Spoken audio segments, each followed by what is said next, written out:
Okay, let's dive right in. Today, we're talking about a massive tool of modern politics, something that's become just incredibly common, and it's shaping global events and economies in some really profound ways. I'm talking about economic sanctions. I mean, think about it. A weapon that can bring an entire country to its knees, but without firing a single shot. It sounds like something out of a sci-fi movie, right? But it's real. Imagine having the power to wage a war, to force a nation to completely change its policies, all without a single soldier ever crossing a border. That right there is the incredible power and the promise of economic sanctions. So yeah, let's really break down what we mean when we talk about this powerful and, let's be honest, often controversial tool. Okay, so the official definition, the one from the Council on Foreign Relations, is right here. But what does that actually mean?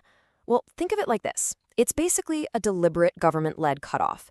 Instead of doing business as usual, normal trade, normal finance, one country, or maybe a whole group of them, just decides to stop. They pull back and restrict that flow of money and goods. And they do it as a way to apply pressure without, starting a war.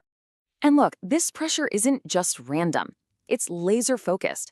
The whole goal, the entire point, is to force a country to change what it's doing. Maybe it's about stopping human rights abuses, or putting the brakes on a nuclear weapons program, or even ending a full-blown military invasion. Whatever the reason, sanctions are designed to make things so painful that sticking with the status quo just isn't an option anymore. All right, so we know what they are and why they're used. But how does sanctions actually work? What does it look like on the ground when a country decides to pull this massive lever of power? Well, first off, you've got to know there are two main flavors of sanctions. In the past, you had what were called comprehensive sanctions. Think of these as a giant sledgehammer. They just hit a country's entire economy. The problem? They often caused incredible suffering for everyday people. So over time, the strategy shifted to what we now call smart sanctions.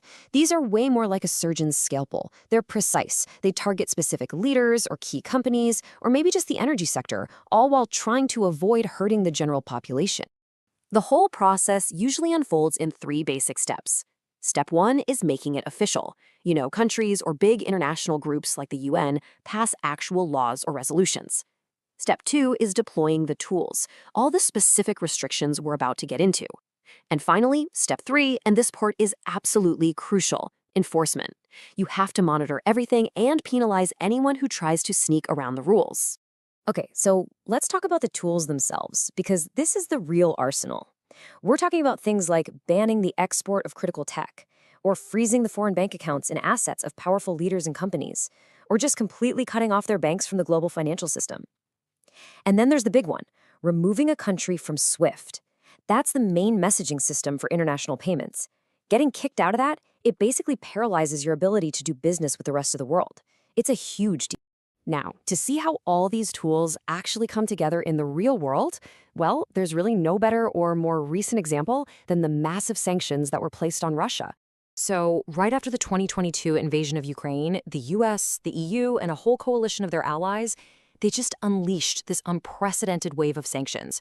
Seriously, it was probably the most comprehensive and coordinated sanctions campaign we've ever seen, and it was aimed right at the heart of the Russian economy. And the immediate shock to the economy, it was severe. We're talking a GDP that just tanks, inflation that goes through the roof, and a currency that was basically in free fall for a while there. And this chart really paints a picture of that initial jolt, right? You can see the clear shift from pretty decent growth right into a sudden contraction of about 2 to 3%. The whole point, of course, was to try and cripple Russia's ability to pay for the war by cutting it off from global markets and, just as importantly, from modern technology. But here's the thing. A country that gets sanctioned rarely just sits there and takes it. And Russia is no exception. It immediately started to adapt.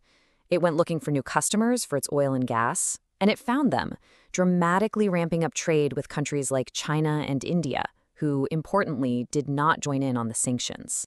And this is where it gets kind of paradoxical. At the same time, Russia massively increased its military spending. We're talking a full 6% of its entire GDP poured into the war effort. And that fire hose of government money flowing into the defense industry, it actually created jobs and boosted production, which ironically helped stabilize the economy and cushion the immediate blow from the sanctions. But that short-term fix comes with a huge long-term price tag. The damage is still happening. It's just happening under the surface. Being cut off from foreign tech, from investment, from even basic spare parts, it means that key parts of Russia's economy are slowly degrading. And the general forecast now points toward a possible recession by 2025, as all these restrictions really, finally start to bite. So all of this, especially the Russia case study, it really brings us to the big question, doesn't it? It shows both the incredible power of sanctions, but also their very real limits. So, are they a truly effective tool, or are they more of a double-edged sword? And this quote right here, it just perfectly captures the heart of the whole debate. Everybody agrees that sanctions are a powerful tool to have. But ask the experts if they actually work, and you'll find they are deeply divided on that.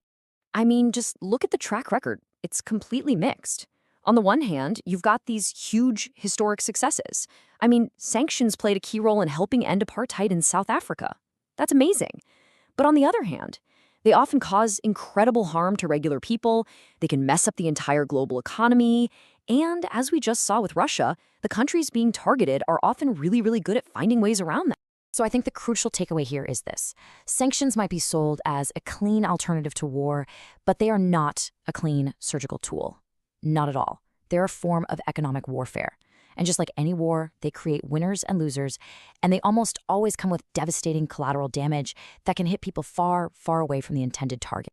And that really leaves us with a final and pretty difficult question to think about. As this weapon without bullets becomes more and more common in how countries deal with each other, we all have to ask, is the incredible economic pain that often falls on regular people, is that a price worth paying to achieve these big political goals? And honestly, there's just no easy answer to that one.